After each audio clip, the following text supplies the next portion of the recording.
Are you prepared to transform your well-being? I'm Sanjay Raja. My mission is to challenge our perspectives on food, fitness, and overall health. I own a successful nutrition and fitness business based in Orlando, Florida. And through this experience, I've learned that there's no one-size-fits-all solution. From creating delicious and healthy recipes, to training elite athletes, and even writing the book, The Food Talk. I've accumulated a wealth of knowledge, but here's the exciting part. There's always more to discover. That's why I'm embarking on a journey to connect with leading experts, unveiling the secrets to a happier, healthier life. Together, let's explore innovative ways to enhance our well-being. This is Recipe for Wellness.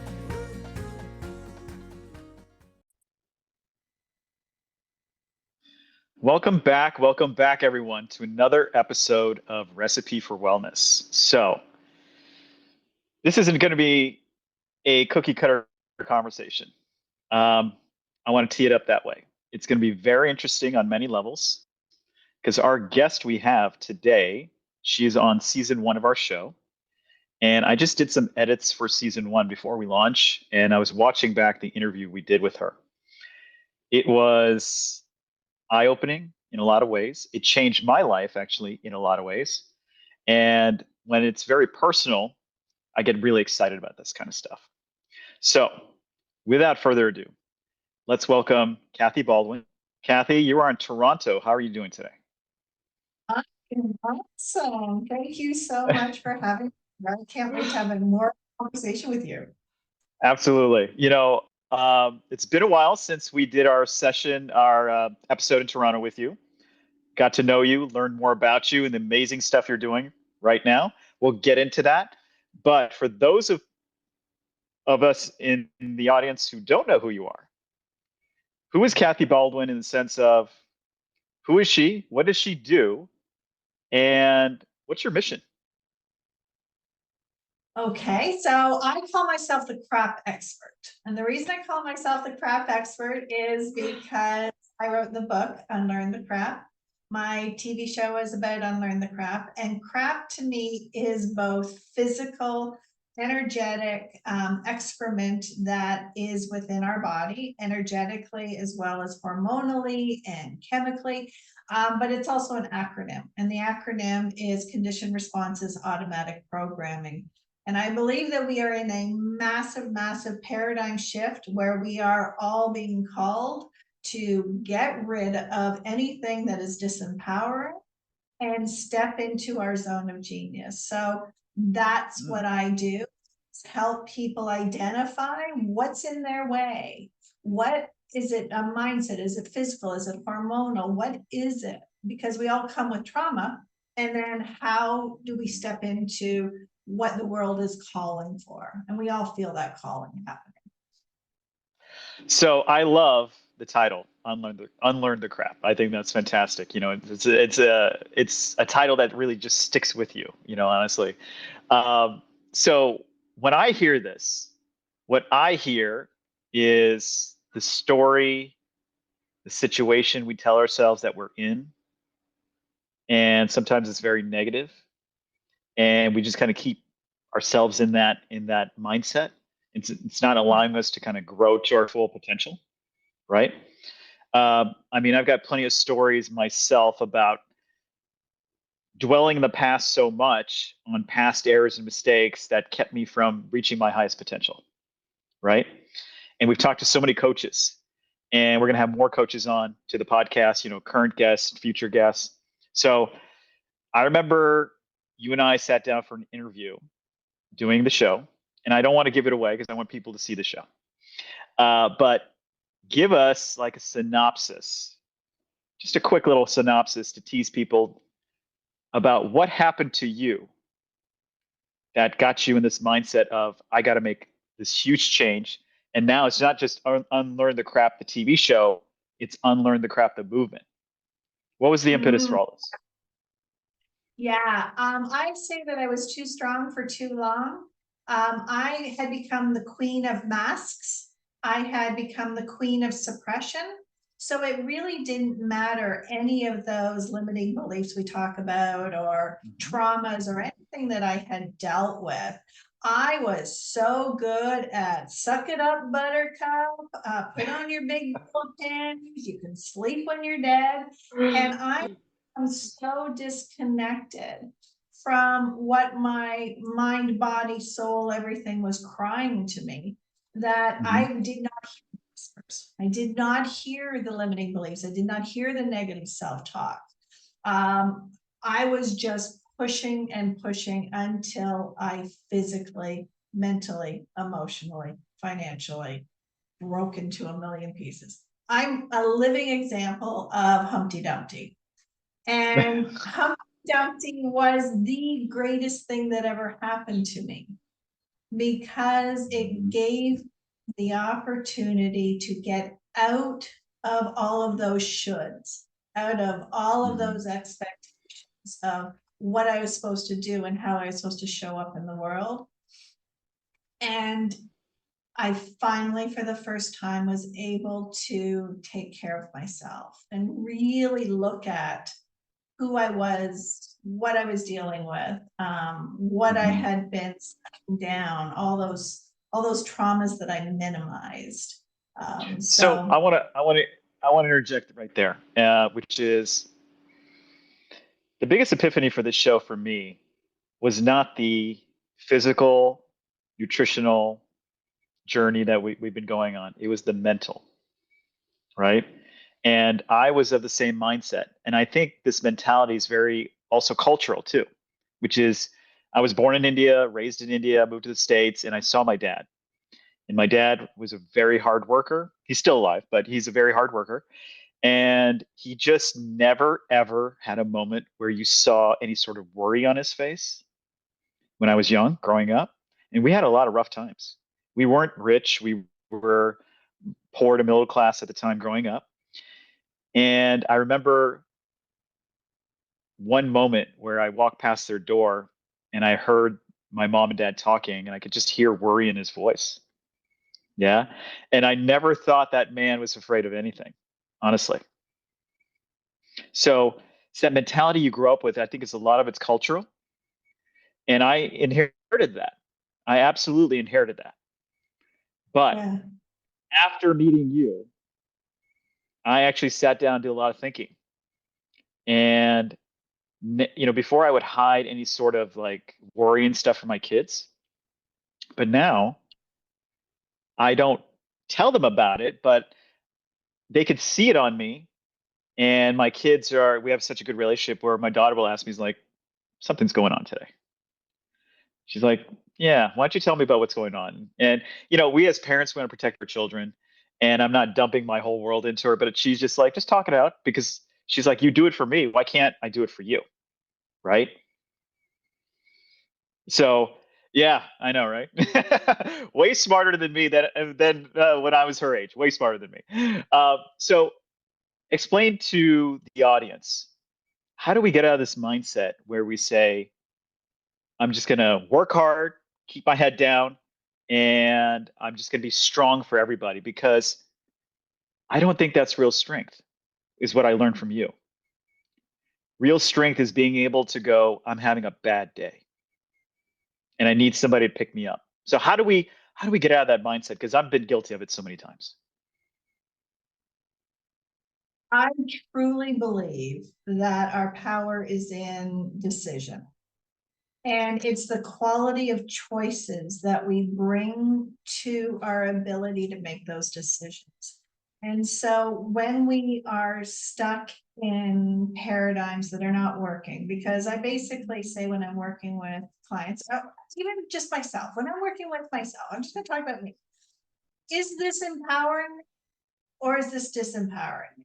Because I don't really Mhm. care what the story is. It's either working or it's not. And some story might work in one situation, but then it translates in another situation and it doesn't. And so when we give ourselves grace and time to discern and then really look at the quality of choices we brought into our moment and Mhm. say, this doesn't work for me. Like right now, I'm in another paradigm shift. when we first met and when I wrote Unlearn the Crap, I had had this big transformation in my life. I had done so much healing. I'd gone through energy work. I'd done all of this. And I thought I had arrived. Mm. But I'm now realizing that I'm in the next step. I'm in the next evolution. And so all of these feelings are coming up, and I'm having to look in the mirror and say, okay, so those new values and those new choices that you had a couple of years ago when you had your last growth, they're Hmm. not fitting anymore. I've Mm. outgrown them. And so Hmm. I'm now process again. And so it's not that how you do it, it's whether you choose to do it. Mm. Okay. So let's take this a step further then. Okay. So you have a difficult decision, or, actually, let me take a step back. Living in a comfortable spot, I think that's where we get stuck in, right? Like, this is familiar to me. This is, Yeah. I feel comfortable here. I feel safe here. How do we get out of that comfort zone? How do we say to ourselves, even though this is going to be painful, this growth, and leaving this safe, warm spot, how do we get people in the mindset to choose that uncomfortable thing so that they can grow and elevate themselves? So this is the beauty of what Recipe for Wellness is doing. It's education. It's challenging the status quo. It is Mhm. understanding that uncomfort is disempowering. We're Mhm. supposed to be uncomfortable. When we are in a little comfort zone and we're snuggled in our blanket, there's no movement, there's no growth, there's no prefrontal cortex creativity, innovation. None of that can exist in the comfort zone. So when we redefine what feels good or what it's supposed to be like, and we realize that if we're not challenging ourselves, if we're not in discomfort, then we are in complacency, we're in Mhm. stagnation. We're creating mold and mildew in our hearts and our souls and our life. We're creating disease. Yeah. And so I think it's time that we redefine, because there's a song I can't stand. And it was very popular when I was growing up, and Comfortably Numb. No, And yeah. we socially designed to believe that comfortably numb. And I think that's where addiction and drugs and alcohol and Mhm. overeating and all these other things that we've been turning towards so that we don't feel uncomfortable. Mhm. So this is a really great point because I recall when I was going through a really bad divorce in 2018. And we had this massively big house that we worked towards. And part of the divorce paper was you got to sell the house, split it apart and move on, right? So I remember being in a state of constant panic and having anxiety attacks all the time, where I was like, this thing we built, this thing represented a whole life that is now gone. And I was trying to hold on to this thing, even though I knew the marriage was gone. We were divorced. And I was creating a prison for myself by being in that house. Yeah. Right. So, I don't think I'm the only one who's felt that, but talk to us about how we create our own prisons. And then we are like in an abusive relationship. We're like, we just want to stay in that abusive relationship. We don't want to get out of it because that's comfortable to us. Right. We know what to expect. So how do we get out of that mindset where we're creating our own prison in our mind? And how do we get out of that?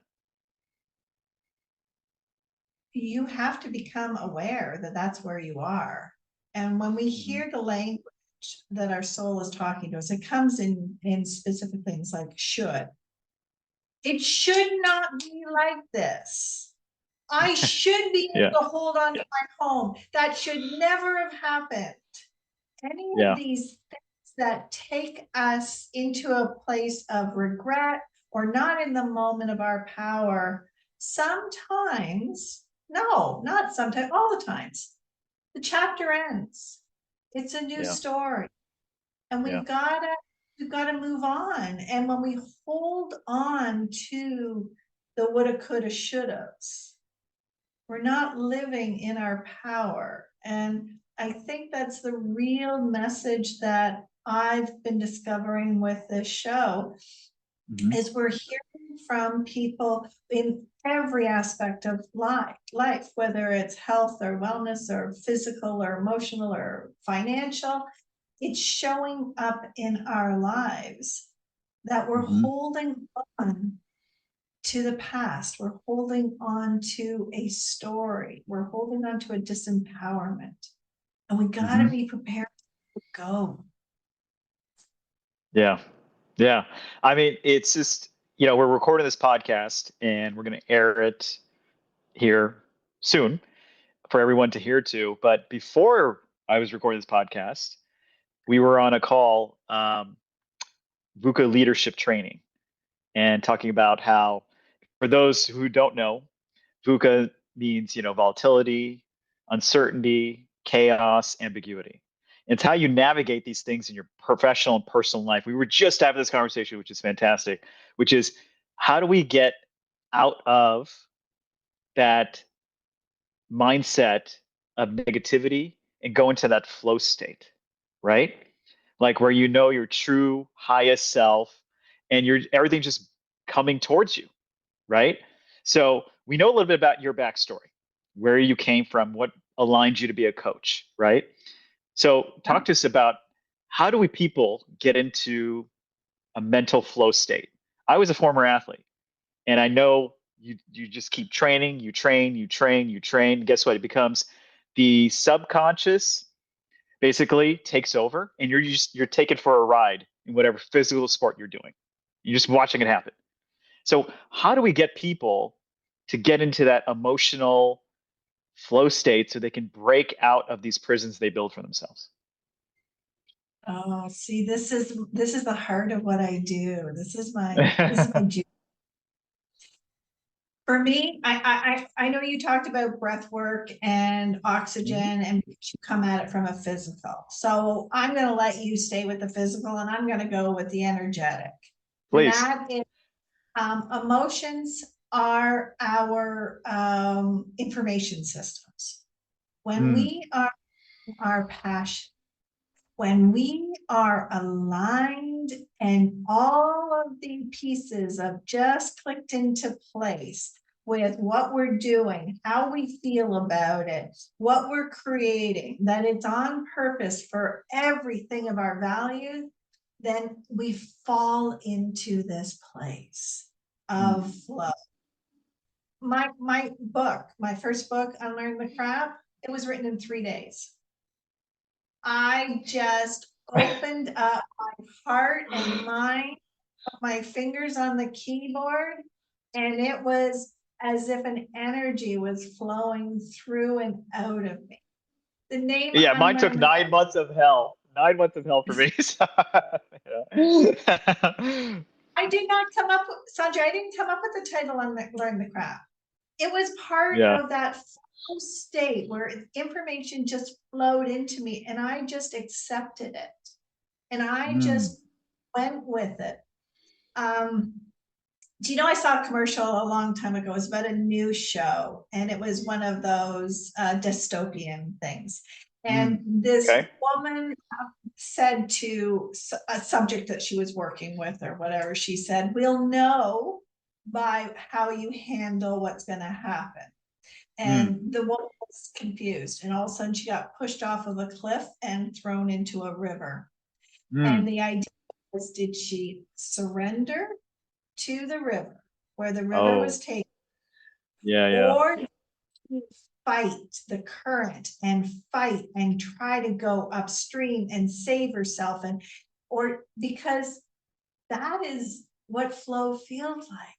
It feels like that surrender, that you're nurtured, you're taken care of. It's all just happening for your good. But when you are working so hard, because I was a spreadsheet girl, I had plan A, B, C, D, C, F. I mean, I could reinvent a plan, but my power only came when I surrendered and just allowed.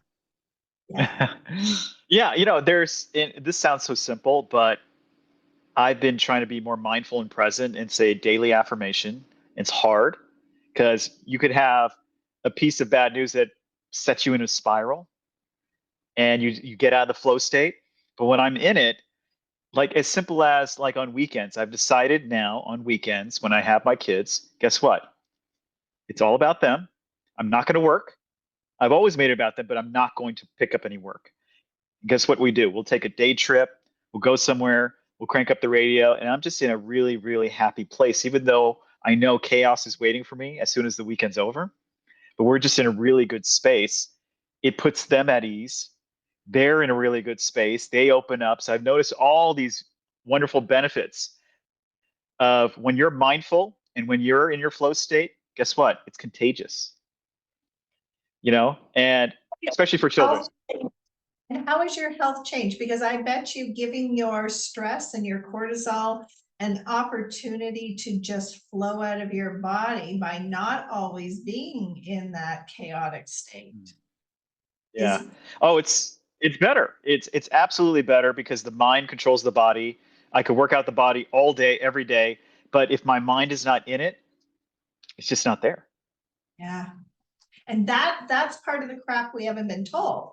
We've been told that stress is good. It's a badge of honor. It shows your loyalty. It shows how hardworking you are.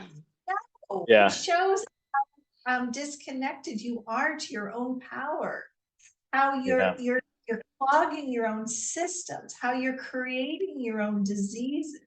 So that's what I'm talking about when I say we need to challenge the definitions of where we are in alignment and where we're not. hmm Yeah. So it was interesting. The episode I did before you, I was talking to a good buddy of mine, Mike Schindler, who's one of the VUCA coaches who you've met, and he does this amazing thing. What he does is that every 2 weeks or something, he hosts like a men's group where everybody just comes together and they sit there and they'll eat food, drink something, whatever they want to do, but they just talk about what's going on with them. It's not about, hey, can I give you a therapy session? It's not about that at all. It's one friend to another or somebody who you've never met until that day just going, I've got this issue. And everybody's like, yeah, I've been there. I get it. And just being open and honest without it being a therapy session, which turns off a lot of people. So talk to us about, I think you do something similar. Like, how do you put people at ease that you're talking to so they don't put up their defenses and their guard? How do you do that? Well, first of all, I let them know that I do not believe in re traumatization of digging deep and dissecting every single trauma. Mm-hmm. My book is teaching people how they can cut the ties to that. And part of that is what you just said, being heard, being Mm-hmm. seen, being validated. Yes, what you say makes sense, but is that working? Is that empowering you? And so guiding someone gently through edification, through connection, through creating a community where we're no longer isolated and trying to figure things out by ourselves. Because Mm-hmm. that is of what I talk about in my book is that when the Industrial Revolution came, we were taken out of communities, we were taken out of small villages and rural areas, and we were brought into cities where we didn't know anybody. We were boxed away from each person, and it became survival of the fittest. And you're not there for your neighbor. And so we became isolated and lonely. And we had these expectations that we're supposed to know it all and do it all and be it all by ourselves. And that is so disempowering. So, what you just talked about, what Michael does, Mm-hmm. made me so happy to hear that men are coming to this place where it's not all about force and do and logic, but it's about just being there in connection. Yeah. So I think that's kind of not, I would say the dirty little secret. I would say that as men, we're taught be tough, do your job, don't complain, be strong. And then on the flip side, it's that how come you can't show vulnerability? So what, right? So we're caught between these two points, you know?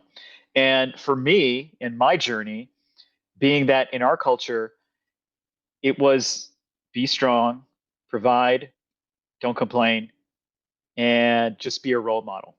Well, I don't want to be that role model that just takes it all on and then breaks at a certain point in my life. I don't want to Yeah, teach that, right? yeah, You know, it's not a journey I want my kids to go through at all. That I want them to see that, you know, I have bad days. They've seen it. I have bad days, but it's how I recover and use those mental tools that I've learned through working, you know, talking to you and VUCA and all the other disciplines that I study is how you overcome it, right? but it's also understanding that our emotions are information. Mm, It is the translation of what's happening inside of us. So when you're yeah, happy, you're being told, yes, yes, keep going, this is it. And when you're yeah, stressed, your body's saying wrong direction, turn around, head in the other direction. It's information. And we understand that from a GPS point of view. We understand in navigation, but we've never been taught that our emotions are energy, but they're also chemical and hormonal, and they affect us and our environment. They affect the people around us. So yeah, if you are feeling those feelings, but you're suppressing them, you're amplifying. Whereas if you yeah. just See, that's that, that yeah, yeah. See, that's a game changer right there. Honestly, is that we don't think like that at all. We just think that suppress, keep it under tabs, don't worry about it, it'll go away. I think the psychological term is gunny sacking, right? Where you just kind of put it in this bag and you carry this giant bag with you and just keeps getting heavier and heavier. yeah.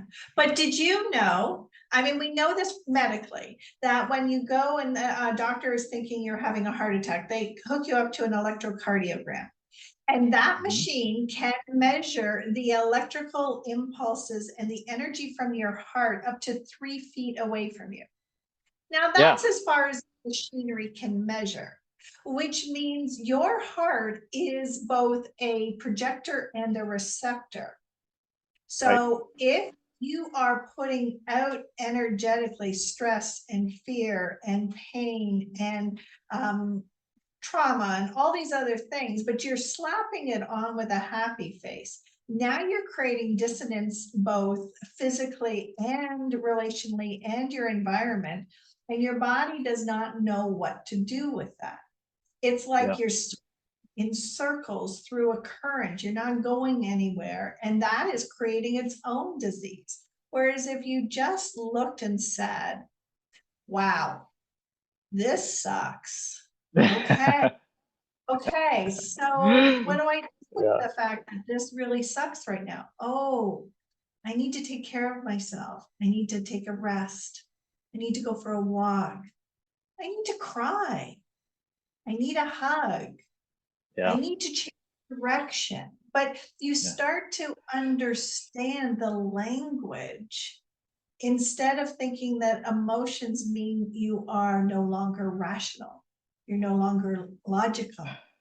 So I will give you all the credit in the world because so what I didn't realize was going to happen was doing the show, we we had a pretty aggressive filming schedule where we wanted to get 6 episodes done, and we were all over the country. And what happened is I didn't realize, and our director Michael May warned me of this. He said, "You understand what's going to happen after each episode, each interview?" I said, "No." He said, "You're going to be completely emotionally drained. I'm going to tell you that right now." I said, "No, I got this. I got this. I work out, I do all these things." After the first episode, I remember coming home and just like shutting my phone down for like a day and just being silent.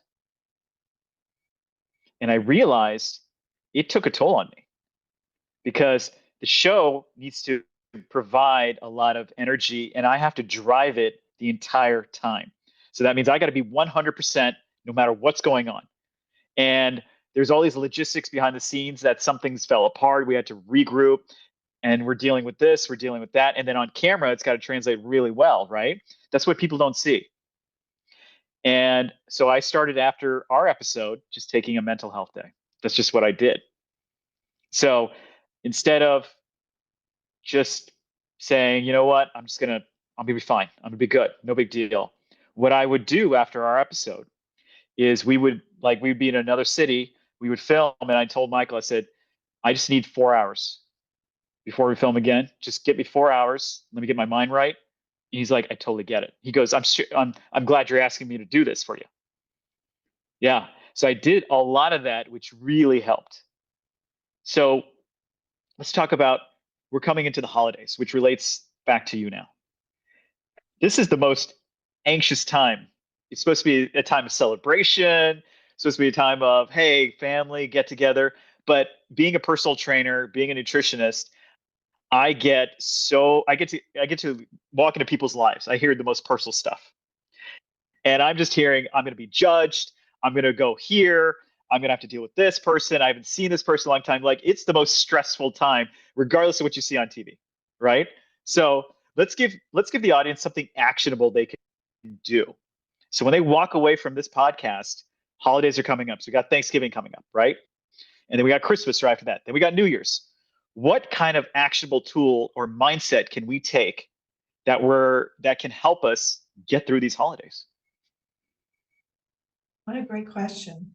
If we already know ahead of time that we're going to be in situations that are challenging or stressful, we have the right to not only say no if it's really not in our best interest, that there may be social expectations on us, but we don't have to follow along with social expectations. If they're detrimental to us, we can say no. We can say, I can make other arrangements. This doesn't work for me. Or if you know ahead of time, then you can create your environment. Like knowing that when you go into a filming schedule, you're going to need some time in between.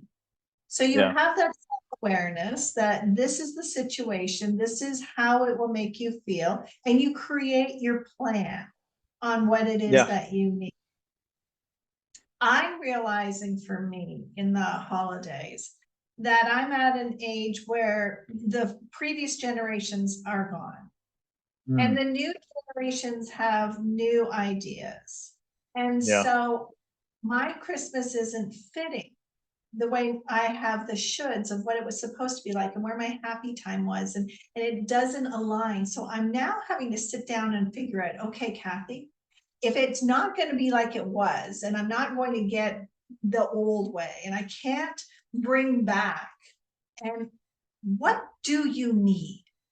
And so that is what I'm suggesting. We have to start with self-awareness. We have to understand how things affect us, what we need, what it is that will make us happy, what will bring meaning and joy to these times, and then give yourself permission to create it.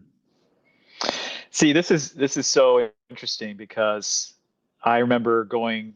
So we visit family and friends during Thanksgiving, and what's interesting is that our table had 12 chairs, and I have Thanksgiving with good friends of mine who I've known forever. And over the years, the seats have become empty because people have passed away, either expectedly or unexpectedly, right? So instead of 12, we've got 6 now. Yeah. So what that's done for this group of people that I always have Thanksgiving with my kids, is that it creates a sense of urgency in that every moment is precious. It cannot be wasted because we're not promised tomorrow. We're just not. And whatever differences we may have, guess what? They get resolved pretty damn quick. Right? We just want to be there for and have a great time. And I think a lot of people go into the holidays and just feeling so stressed out because they have so many expectations of, oh my God, I'm going to show up, but I'm going to look fat. I've heard this one a million times, just being in, the wellness side of things. I can't show up. I got to lose all this weight before I go. Okay. So they create all this stress. Then they go, oh, they made all this food. I can't touch it. Okay. You just created more stress right there. Right. They're going to judge me if I eat it. They're going to judge me if I don't eat it. I mean, we create all these imaginary problems that sometimes don't even come to fruition. Right. So you saying we need to set our expectations for ourselves is very powerful, but there's a lot of external pressure, and I'm sure you know this from friends and family. They can exert the most amount of pressure on us. How do we Absolutely. rise above? How do we rise above where we feel like we're being judged? How do we rise above that? Well, I have a saying that I use all the time, and that is, what people say and do is about them. What I say and do is about me. And so Hmm. we have to stop trying to meet other people's expectations. They're Yeah. coming with their own expectations, their own traumas, their own things. Stuff happens in families. There is so much expectation. And when we lose people, dynamics change and emotions Hmm. happen. Wounds come to the surface. And all of that is everybody's own individual responsibility. It is not Mm. up to us to make sure that they are happy and taken care of. And that, see, that was one of my big things, is I thought it was my responsibility Hmm. that everybody around me was always happy. And it was my job to make sure that they were. And so what you're talking about is, we do have sadness, we do have loneliness, we have hurt, we have traumas, but we also have um, expectations and things of the shoulds that we feel we're supposed to do, like this. I'm supposed to look like this, or my body's not supposed to Hmm. have experienced all of this stress and trauma. My body was the perfect example of the fibromyalgia and the osteoarthritis, and I had to have Mm. two new knees, fatigue, and it was all because I was not honoring what I needed. Yeah. Yeah. Yeah. The saying is, we can't pour from an empty cup, right? Can't give if you don't have anything left to give, right? Yeah, So, and the so word talk. no is okay. It's Yeah, and that's the thing. It's hard. It's really hard to say no for a lot of people, and I've been in those shoes too, which is you don't want to upset, you don't want to disappoint, you don't want to do all these things because it's coming out of caring, but what you're doing is really not caring because you're not honoring yourself, yeah, yeah. right? The hardest thing I had to do in my healing journey was look myself Hmm. and apologize for every time I put everything and everybody else ahead of myself. And I put myself into situations that were damaging to me physically, emotionally, you know, because of those shoulds, but because I did not know boundaries, because I did not know that it was okay to say no. And Yeah. that is part of the societal crap that we need to get rid of. It's okay to say no. It's okay to say, this disempowers me. This Yeah. does not work for me. And to choose what does. Mm. So I think the most powerful tool we can give ourselves is giving ourselves permission to say, this is not something that serves me, and Yeah. walking away from it, right? Yeah, and we just talked about that in our VUCA meeting that we were just Yeah. in. That the very first thing is awareness. Yeah. Okay, we are in chaotic situations. There are all these external factors that are happening. First thing we need Mhm. to do is be self-aware. What is this Yeah. doing to me? What is it doing for me? So I'm going to take a little bit of a left turn here. Okay. And yeah, that's why these interviews are not prescripted. So I always like to give you a little, make you think on your toes a little bit. And then you said another thing to me which I always thought about. So you, I guess, would you say, so I don't, I'll let you phrase it, but you told me, you said I was a Gemini generator, right? So that's my zodiac sign is a Gemini. And you said I was a Gemini generator, and you sat down with me, kind of explained to me what that was. And I realized, wow, that's actually pretty spot on. Yeah, pretty spot on. But for those in the audience who don't know, explain kind of this gift of yours where you can, people believe in, the zodiac signs and things of that nature. Explain this gift of yours that you have where you can really take that and really kind of narrow it down to that person. Well, the beauty of what's happening in today is science is proving all the things we called woo, but it was Hmm. ancient knowledge. And so what you're talking about is human design, but it's also coming out in sacral geometry and astrology and our chakras. I mean, there's so many different ways that we are learning our true authentic self. And so when I Hmm. discovered that, yes, I'm a Gemini as well, you and I discovered that, but I'm a manifester. Yeah. And a Ah, manifest yes.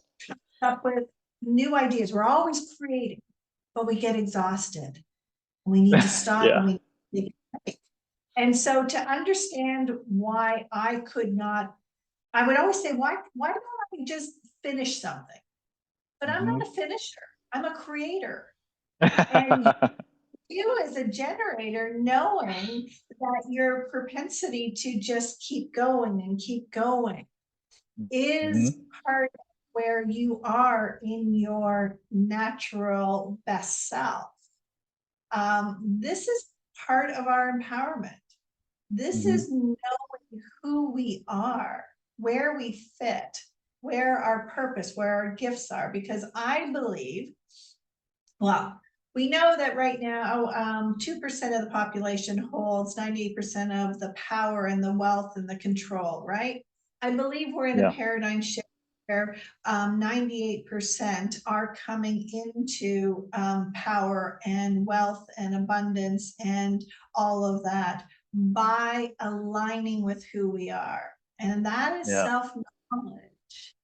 And so learning who we really are and then honoring it and saying, this is where I am aligned. This is where I fit. These are my gifts. This is where Hmm. and instead of trying to fit into a box and becoming like part of the machinery where we're all replicatable, duplicatable, and replaceable, we're not. Yeah. We all bring something unique. And I like to think about it like a fabric weave. And we hear about thread count, right? So Yeah. when Yeah. two thread count, it's a really loose weave. It's not very Yep. strong.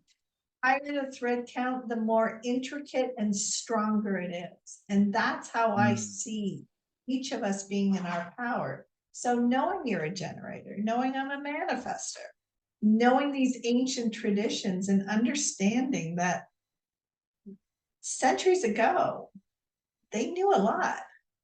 Yeah, I think And so. learned out of us, you know? So Take a look at the people. how does, yeah. So how would anybody like what tools do you use to determine that for somebody like if they're like a Libra and you got really specific with me, how does somebody able to determine that? Well, that's a process called human design. And Ah, so it's a calculator that you can go online, put in your birthday, put in what time of day, where you were born, and it's these factors that align up energetically. there you go. We understand that energy is the creative force, Mm. and the physicality is the effect of it. Hmm. Instead of thinking only in our physical world, then we start to honor that there is something to that energy. Mother nature, the universe, it has a rhythm, it has patterns, it has energetic pulls. We see this in, Fibonacci's. We see this in spirals. We see this in all of these repeatable things. See, Our I see energies. angel numbers all the time. I do see that.